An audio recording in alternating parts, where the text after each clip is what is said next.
Hello, everyone. Welcome to Aligning with Purpose, a podcast where we explore themes of finding your true purpose, from quitting corporate, moving cities, practicing holistic health, and more.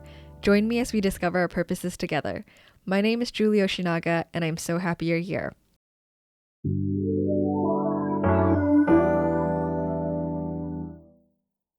Hi, Hina. Welcome to the podcast.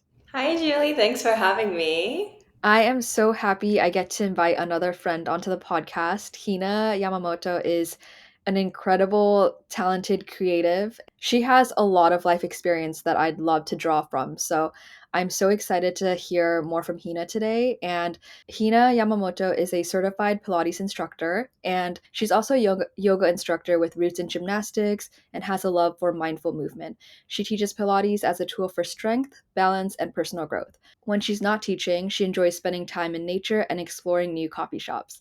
I'm so excited to have you since you've gone through a corporate journey. Now you are a holistic health instructor with Pilates and yoga, and you also do content creation. So you have so much under your belt, and it's extremely amazing to see as a friend to see you accomplish all these things. So I'm so excited to dive right into your journey. Before we get started, I want to talk about the Beauty and Humanity segment. So I'll start with Hina for her Beauty and Humanity for the week.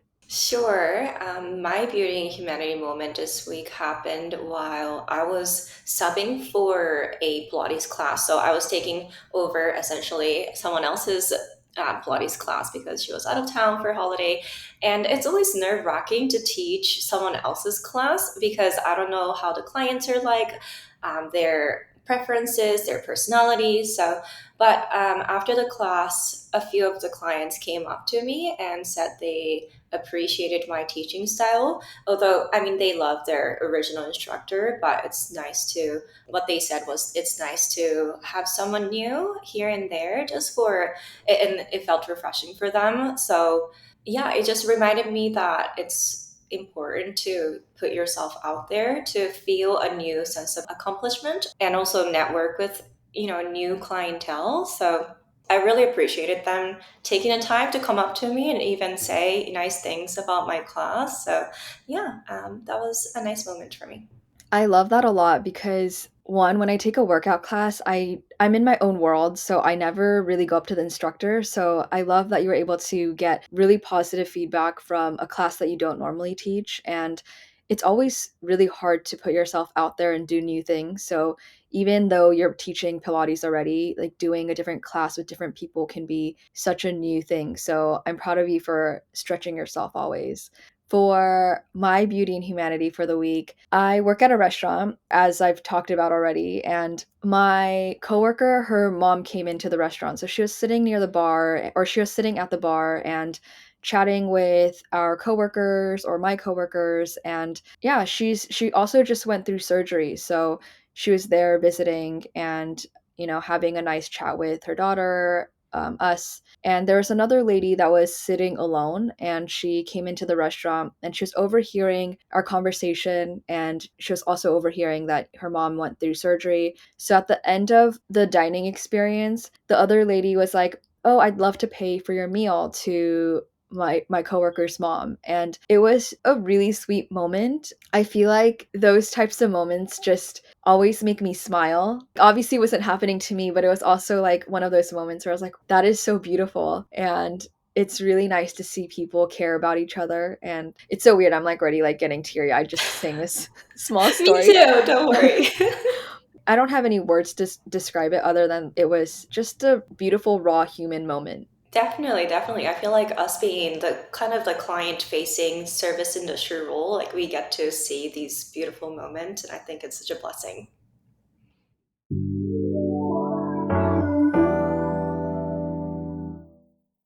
One thing that I really admire about Hina is her will to really put herself out there. And she's someone who has made so many different moves in her life. So she first was living in Japan, and then she moved to Hawaii, and then she's now in Los Angeles, California.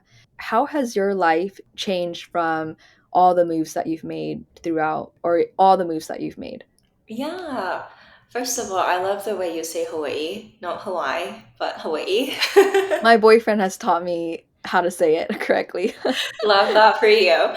But yeah, so these three places are, of course, obviously very different. And I guess it made me into a blend of cultures. So each place taught me different lessons, different qualities. So, for example, Japan taught me about discipline, work ethics, and kind of the grit. Hawaii taught me more of the softness, kindness, more importance of community, and also how to feel connected to the nature and also more spiritual aspect. And LA has definitely expanded my horizon, and it's where I learned how to take risks and take have agency in my own life and carve out my own path. So yeah, altogether, I feel like it helped me become more open-minded and be able to see things from different perspectives. So yeah, definitely again expanding my horizon, and I guess all these moves helped me stay grounded. So very few things phase me at this point. So yeah, I guess having to survive in different environments and have wanting to thrive in these moments or these environments definitely made me strong and also confident. I really love that you're able to take each location and learn very different lessons from them because I know each location served different purposes and life chapters for you.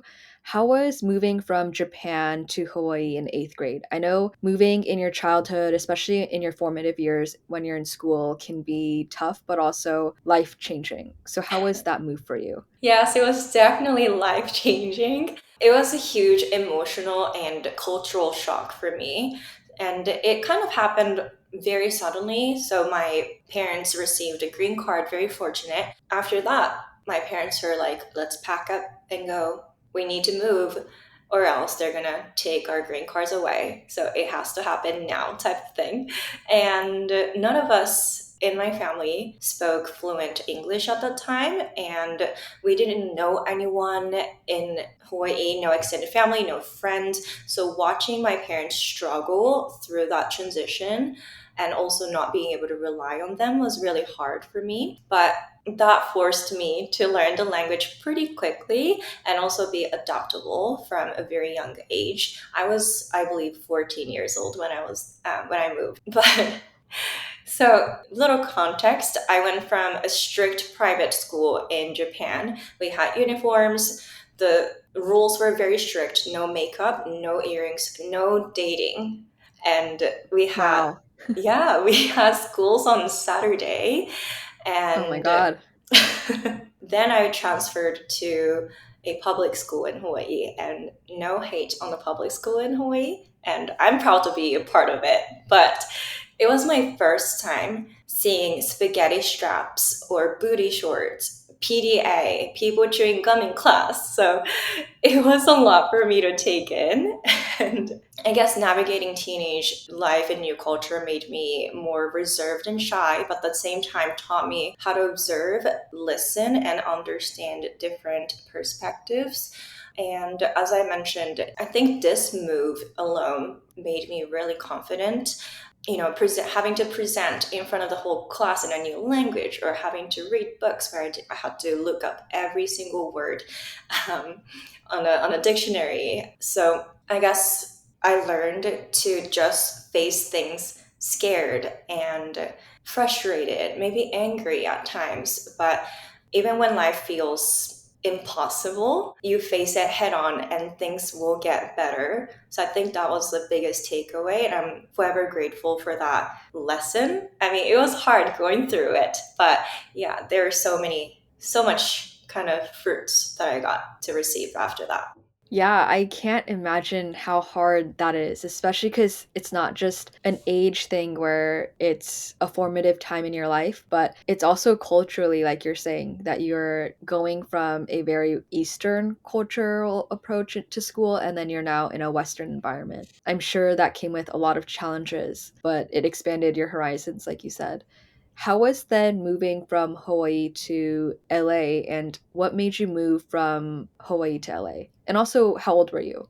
I believe I moved to LA when I was 24, 4 years ago. I'm 28 now. So yeah, so I love Hawaii. It's my home, and but I think after spending about a decade or so in Hawaii, I felt like I was hitting a plateau on the island.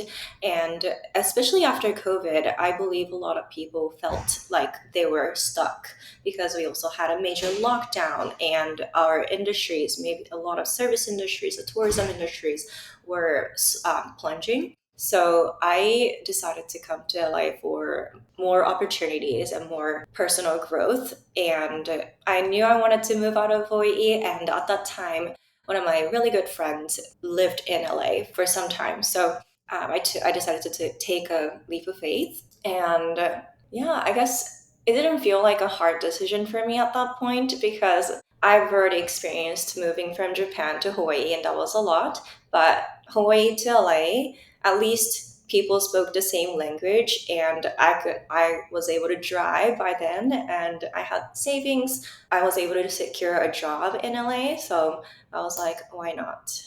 I can relate to you, or I understand you more now that I've moved from Los Angeles to New York City for more opportunity and a change. So I understand your path more than I did when I first met you. When you came to LA for more opportunities, I know you started at a marketing agency and you're technically working, I think it's corporate, right? Mhm. And now you're pivoted completely out of corporate. What was some of the things that you learned from working in a corporate environment and your first year in LA? Yeah. So I honestly don't know if I learned anything, but if anything, the biggest lesson was that the corporate world wasn't for me. And so it may sound weird, but I'm very type A and I love structures. Like I thought because of that, I thought I belonged in an organization where everything is laid out for me and I just had to follow someone else's rules. But I realized after being in the corporate environment for a few years, I realized that I only like structure when it's my own or something that aligns with my own beliefs and values. So I don't do well with someone else's rules when they go against my beliefs, or but in a corporate world, you don't really have a choice but to follow what's been set for you. So it felt restrictive, and I wanted more agency over my life. So I guess figuring that out sooner than later was actually a blessing for me. When did you discover that corporate wasn't for you? Was it pretty early on? And it also takes a lot of courage to do it. So how did you make this, or how did you get the courage to quit? And also, did you have sort of a plan before you made that switch? A funny story, I could never work in the same company over a year. So if you look at my resume, it would look like a mess. But basically, after I graduated in 2019 with a degree in marketing, I probably worked at 4 or 5 different companies, switching every year. And it wasn't because I wasn't excelling in the role I had, or I wasn't happy, but I guess I wasn't unhappy. Let me rephrase that. But I just couldn't stay on for longer than a year because I knew there was something more out there for me. I just didn't know what it was, but I just knew from the very beginning that I didn't belong in that company. So, but at that point, in my early 20s, I only knew to work in a corporate, or I thought that was the successful life. So I didn't really bother to look outside of that um, traditional 9 to 5 job. So, but I just knew from early on I didn't like it. And it was just a quiet voice that started out. And then the voice kept getting louder and louder. And at one point, I realized that everything that corporate lifestyle had to offer, security, stable income, benefits, that those weren't that important to me. But instead, I wanted to wake up excited, or I wanted to do work that felt meaningful even when things got tough. So I guess once I would say at that point, I was maybe working 3 years in this corporate job. And as soon as I had the realization, it was just a matter of time, a matter of when, not if. But in terms of finances, I wasn't ready to fully quit. And I still hadn't discovered my passion for Pilates yet. So I decided to transition into more of a part time corporate job.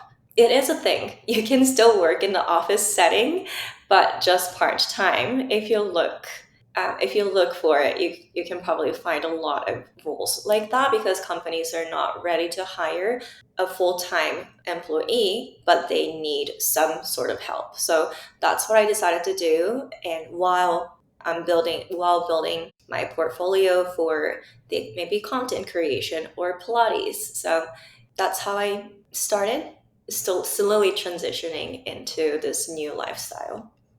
It takes a lot of courage to do everything that you just said.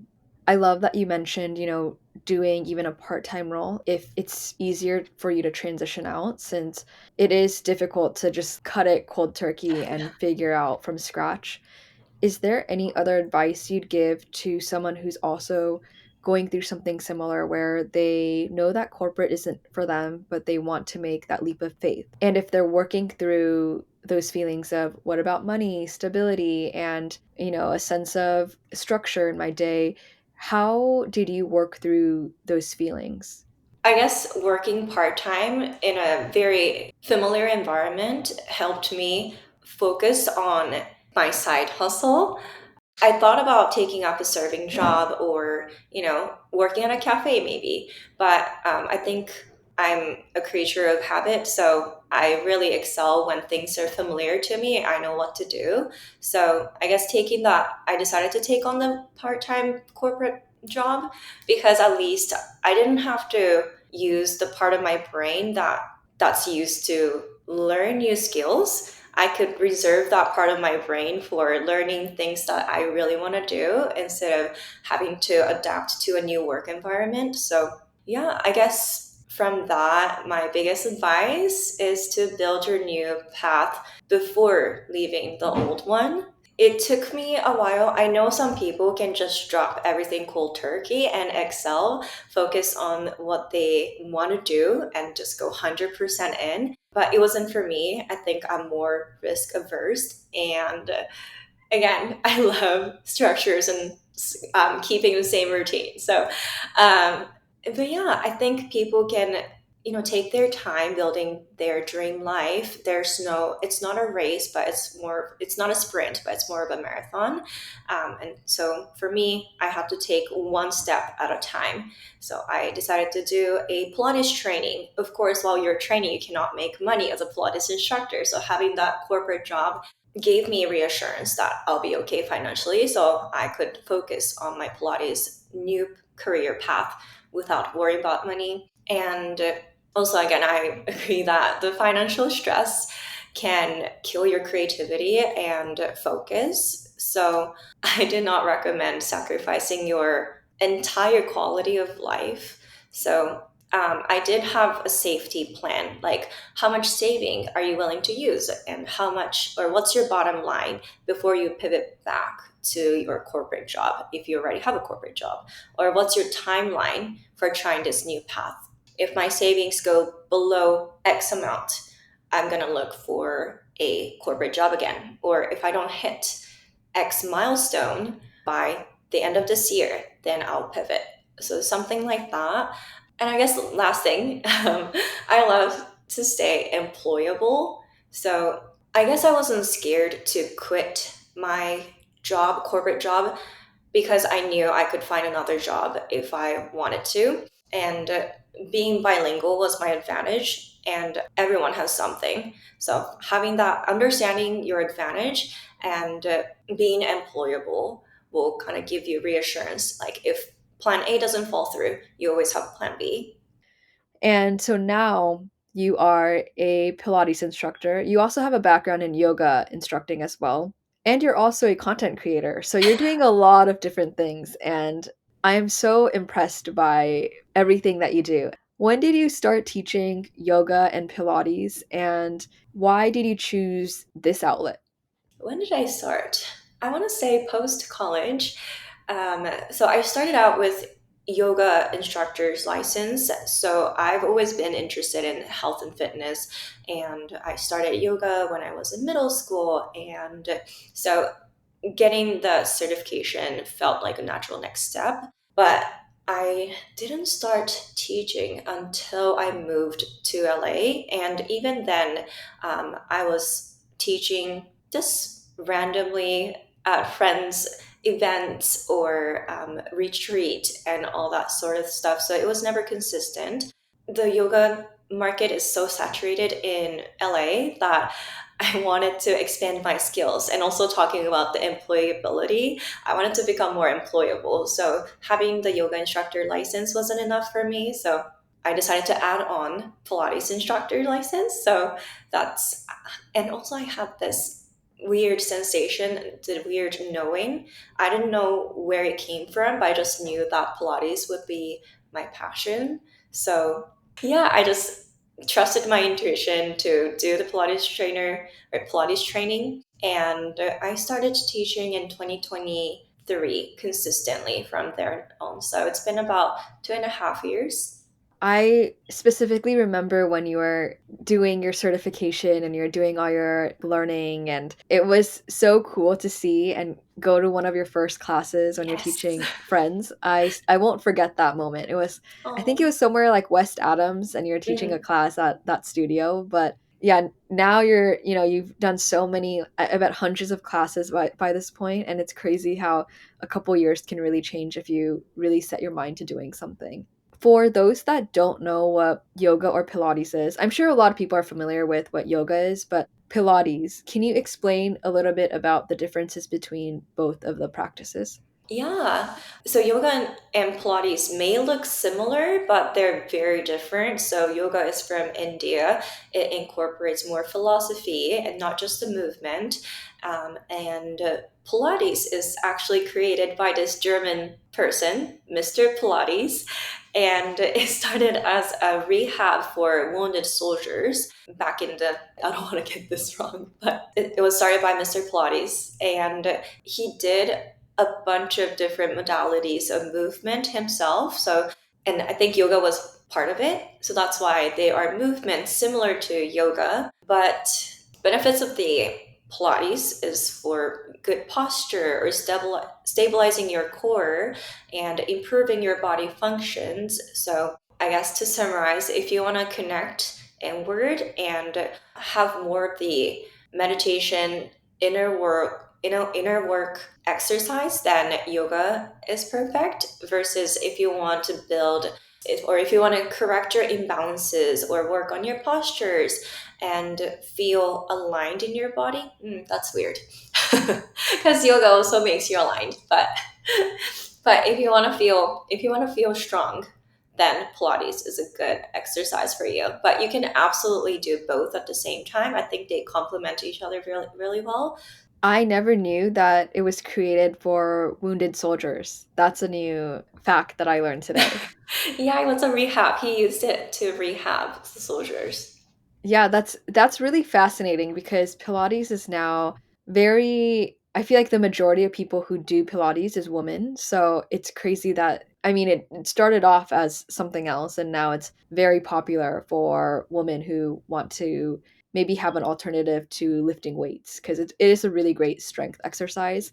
For you as a fitness instructor doing yoga and Pilates, mainly Pilates, what does your wellness routine look like? And how do you balance doing your instructing and also your own wellness routine? Yeah, I'm still working on it. So, because I tend to overwork myself. And especially when I'm doing something I love, I pour a lot into that project or even into others, and sometimes forget to attend to my own needs. So, it's still work in progress. So, my daily rituals, I meditate both in the morning and at night and using an app called Open, and daily yoga and weekly ballet class. and trying to go to strength training as well, but it doesn't happen that often. I do Pilates at least twice a week. So whether doing it from home or taking my coworker's class, I try to do Pilates myself as well. Even for me, fitness is one of those things where it always fluctuates. There are certain, I was really good about it in LA when I had more of a structured routine, but it's been a lot harder in New York where I'm like walking everywhere. I don't have a, 9 to 5 schedule. So I can kind of relate to you when it comes to, like I'm working on my balance of my well-being and what I incorporate and how I do it. I want to pivot and transition a little bit and talk a little bit about your content creation. When did you start creating content, and what is the primary goal for content creation?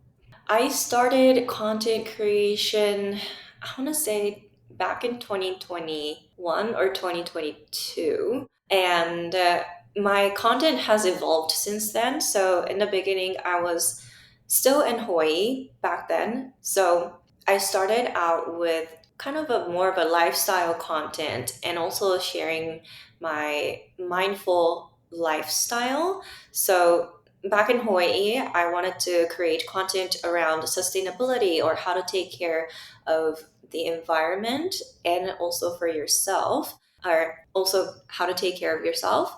But then I started taking on more of the fitness and wellness career path, and now I create content around wellness still, but more pivoted towards fitness and also mental health as well. And my primary goal is to make, it's going to sound very simple, but I want to make Japanese women happy, because I think women in general, we are givers, but we can be bad at receiving at times.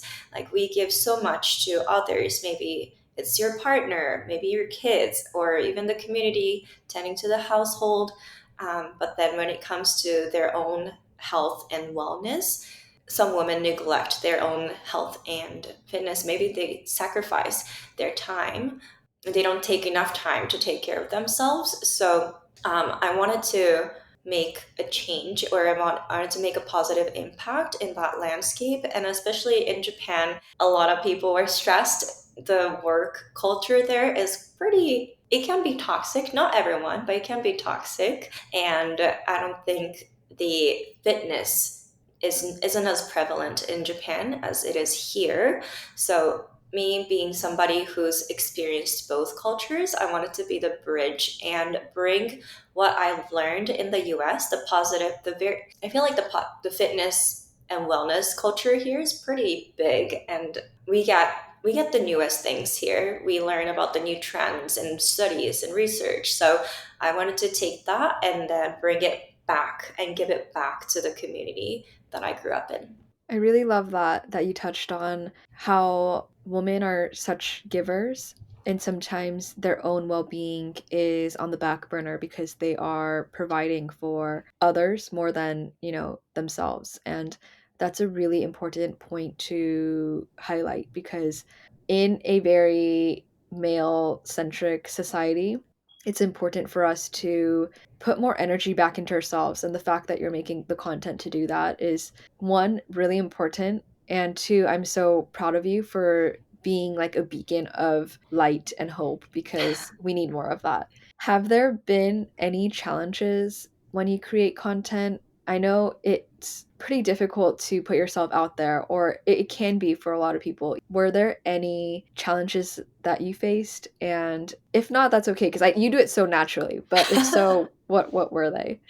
Yeah, I'm glad you think I'm doing it naturally, but um, yeah, definitely I had to overcome some challenges, and I'm still working on it. But I think the biggest thing is letting go of the need to be perfect, and I feel like, well, I am a perfectionist, and that definitely held me back from really putting myself out there or being authentic in front of the camera. Everything had to be, at first, everything had to be scripted. If I didn't like the way I sounded for this one part, I deleted the whole video. or if I didn't like the way I looked in the video, I didn't want to use the footage and it ruined the whole thing and type of stuff. So another thing is having to look the certain way on the camera, especially my body. So I'm still struggling, but I'm healing from a body dysmorphia, and me being a fitness instructor and sharing a healthy lifestyle, I created this image of myself, and kind of forced myself to look a certain way. And if I felt a little bloated or if I looked a little puffy, I didn't want to be in front of the camera. At the same time, being a perfectionist, I had to follow a strict posting schedule. It's way earlier in my content creation path, so it's been a few years. But so yeah, I was constantly in this dilemma of being to look a certain way and having to follow a schedule, a strict, very tight schedule, and kind of forcing myself to eat less or put up so much makeup on or wear a certain thing that covered up my body. And I wasn't walking my talk. And I honestly, truly believe that everyone's beautiful in their own way. And, you don't have to fit this beauty standard created by social media. I think it's just all facade. It's not true. It's not realistic. And I knew that in my head. And I really believe that for others. But when it came to me, I just couldn't believe that, which is weird. But so I was my own worst critique, and I spoke so harshly to myself, and I think it was really detrimental to my mental health too. So again, recovering not just the body dysmorphia, but also learning to talk gently to myself. And it is important to have the grit and work hard, but at the same time give yourself enough credit and be kind to yourself. So I guess that was the challenge that I'm going through.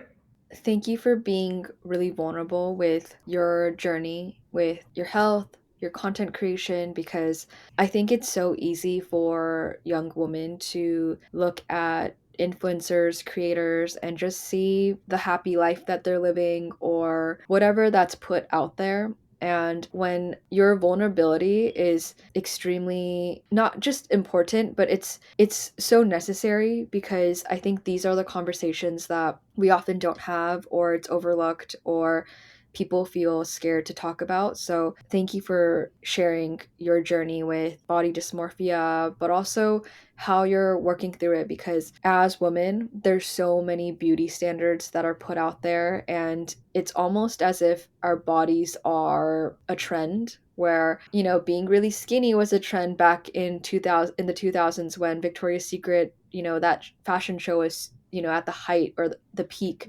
After that, the Kardashians became really popular. So now, like, big butts were, a trend. And it almost feels like every body part or it goes through cycles of trends for women. And it's just not okay because we shouldn't be absorbing, the standard. Who is it even placed by? So I understand why there's so much, I guess, pressure that women have. And especially when we're fed this from a young age, it does become a subconscious and we hold on to it. So what you're saying is a really good reminder too that, it's important to speak to yourself kindly because that does affect you in the long run.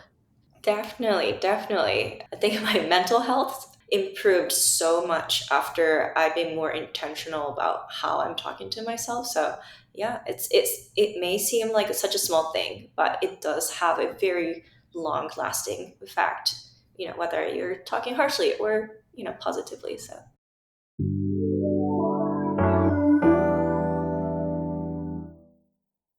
You mentioned talking about sustainability when you first started content creation. And as Hina's friend, I know that Hina is a really big advocate for sustainability. And I've actually learned a lot from Hina to become more sustainable. And I want to talk about it a little bit.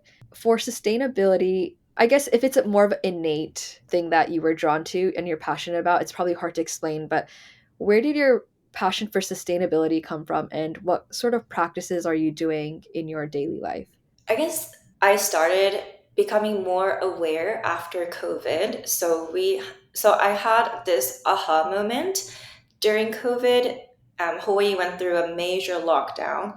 No tourists came to the islands, and the beaches were off limits for some time. Like we couldn't, even the locals couldn't go to the beaches, and we're just off the nature completely.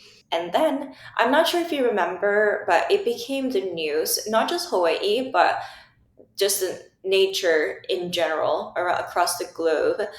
The more wildlife came back to their natural habitat, and the same thing happened in Hawaii, where honus, or the turtles, came back to the beaches that are usually more touristy. Like you would never see a turtle on a very crowded touristy beach, maybe in Waikiki, but these wildlife came back to their home. And that really showed me the impact that humans have over nature. And I thought, as somebody who grew up cross cultural culture, I thought it was my responsibility to spread this awareness, especially because in Hawaii we get a lot of tourists from Japan, and people are not, or I believed tourists have good intentions, but sometimes they're just not informed enough. So I thought if I could help, spread awareness through social media, like it's my responsibility. And so yeah, that's how this content creation started actually. So I wanted to have my own platform to raise voice about sustainability, and also like being in Hawaii, you are right next to nature, and on the weekends you spend time hiking or going to a beach. And I remember also through just going through a school, like you volunteer at a taro patch, cleaning up a taro patch, or beach cleanup was a popular activity for college and high school. So yeah, you kind of just grew up with this concept of taking care of the land. There are so many words around taking care of the land, like we say malama the aina, take care of the land, and the land will take care of you, and daily practices. So it's just such a I'm also not perfect, and I don't think I'm sustainable as compared to other activists or who live this extreme life. But they are small steps that we all can take to make a bigger impact. So we don't use saran wrap at home. We try to minimize the use of paper towel by replacing it with Swedish dishcloth that are reusable. Or whenever we shop, my boyfriend and I shop, we try to reduce the plastic packaging. So we try to choose vegetables that are just bulk and not in a plastic container, and things like that. We try, or our shampoos, or my shampoo, they are solid soap. It's not in a plastic bottle, and things like that. So very small steps. But I think there's a saying. I'm gonna butcher it, so I want you to look it up. But there is a saying online that we don't need one person doing sustainability or this low waste life perfectly, but we need 100 people doing it imperfectly to make an actual change. So I love that you mentioned that and the fact that you said that it's not perfect because I like to talk about that with my holistic health as well, where I think everything is a balance. And mhm, obviously there are people out there that are doing it to, I don't want to say extreme because they're doing, such great work, but mhm, there it's a spectrum, right? You can be yeah, doing really great with your sustainability or you could be doing nothing at all. And I think this middle ground where it's imperfect but you're aware of it and you're still incorporating it into your daily lives with that awareness is important because I think majority of the people they get intimidated to incorporate things because it seems like a really big change from their life that they're currently living. So even making small changes that really helps, like you just mentioned. I guess like I'm gonna butcher it too, but the last thing that you just said about it's important for 100 people to be doing it imperfectly because that makes more of an impact. And what you're doing with your platform is sharing that. When you talked about Swedish dish wraps or the dishcloths, it reminded me Hina gave me Swedish dishcloths for Christmas one year, and ever since then, I've also started incorporating Swedish dishcloths. I was a Yay! terrible user of paper towels, and I killed the planet by using a lot of them, as I'm sure many people do. But now I have them in my apartment. I have two other roommates, and because we use the Swedish dishcloths, this usage that they went from the first month of using paper towels has significantly dropped. So I'm just already so happy about the small changes and like the small wins that we're making. So yeah, I think it's about incorporating things with awareness and imperfectly, because that's, all that we can do is to try at least. One more thing that I want to respond to what you said is the honus and how this turtles were coming back to touristy areas, and that gave me chills when you said that. And I remember during COVID when all these articles were coming out, like even it was like the Venice canals where the water looked more pristine and clear because there wasn't as much pollution in the waters because people weren't out and about as much. You're so right. There's so much of a difference that we can make in such a small time if we put in the effort to. So I love talking about sustainability with you because I learn so much every time I hear about it. And then I end up incorporating it too. One of the things Hina and I also love to talk about is our journey with spirituality. I think it does flow in line with holistic health, our sustainable practices. And I'd love to hear from you on your perspective of spirituality and how it served you in your career so far. Yeah, so this is something I learned from you. So I love this full circle moment. But didn't grow up spiritual or religious, but just being Japanese, I feel like Japanese people are very superstitious and we also honor spirits to some extent and I think they are kind of like they are definitely part of our culture. I think we grew up the spirituality is kind of our part of us. And also in Hawaii, they are words like mana, like the energy, or they are some so-called power spots where you can feel a lot of energies. And just throughout the Hawaiian history, spirits, I think spirits are deeply incorporated into the tales that they tell in Hawaii too, like folk tale. So I guess deep down, I knew I wanted to connect with the spirits or connect with something bigger than myself.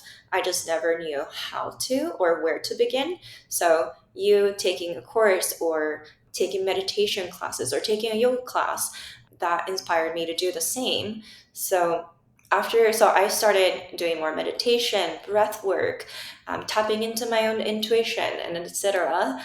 So the weird feeling I had about Pilates, something outside of me, or at that time, it felt like an outside force telling me to pursue Pilates as a career. Looking back, I think it was my intuition, or maybe it was higher self. Who knows? But some sort of spirit telling me to pursue it, and it happened to be the best decision I've ever made. And kind of going back and looking back at my own life, there were moments of these kind of like downloads that they call it, just like knowledge that came from out of nowhere, but ended up being the best thing or best information I could have received. So, yeah, just going deeper into the spiritual journey keeps reassuring me that I am on the right path, and I'm now able to trust myself to stop myself from doing something harmful or something that will kind of, derail my path. That's where I'm at now. One thing that does keep me grounded is, like you said, listening to your gut or your intuition. And the more I'm learning about life and life beyond this one, I'm like, oh, wow, our gut has so much wisdom and knowledge beyond what I even knew it was. And it's serving a purpose. It's protecting me and it's also guiding me in the right direction. And it's there to support me on this journey. So I love that you shared how you're reaffirmed that you're on the right path. And I think that is so special to be able to tap into your gut.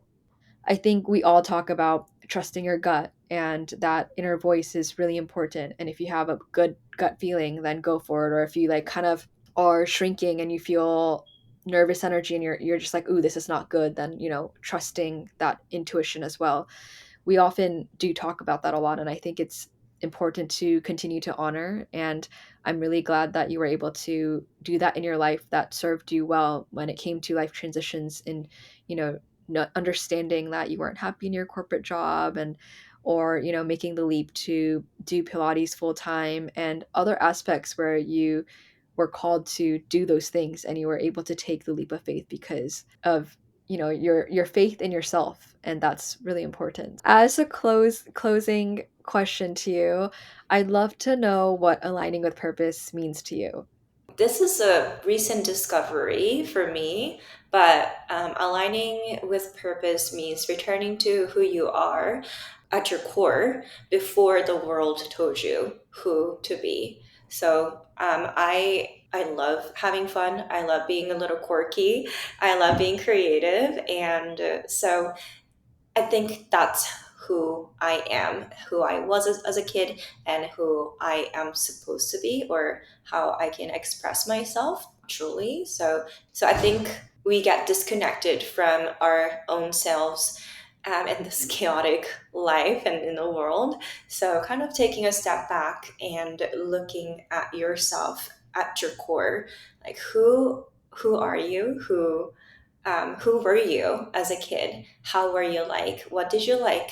And kind of returning to that element and being able to incorporate that and bring that back into your life. I think that for me, that's what it means to be aligned with your purpose. Going back to spirituality really quickly, I think we talk about that homecoming moment when we, in this lifetime, we're continuing to build upon our past experiences, and we continue to evolve and grow. As we also look inward, we discover who we truly were from the beginning, and what we're doing here to serve our purpose and to continue to do the good work that we're doing. And it all comes down to who you already were at the core, and you're discovering that part of you. So, yeah, that's a really beautiful take on aligning with purpose. I am so grateful that I was able to have you on this podcast today. It's always so wonderful to chat with you because it feels like home, and I'm just thankful that we were able to have this conversation. Same here. Thank you for having me. Where can our listeners find you, if you have any social plugs that you have? Yes, you can find me on Instagram at hina.flows and YouTube at Hina's Life. And I am working on a Pilates platform for Japanese speakers, so please stay tuned. This was really wonderful. If you haven't followed Aligning with Purpose already, you can find us on Spotify, pretty much any of your favorite streaming platforms. You can watch it on YouTube. It's going to be Aligning with Purpose. And our social handles are aligningwithpurpose.pod or at Julioshi, JULIYOSHI, which is my personal one. And if you enjoyed today's podcast episode or you like following along, please give us a rating and review. That helps me a lot. But thank you so much for listening today, and I appreciate everyone.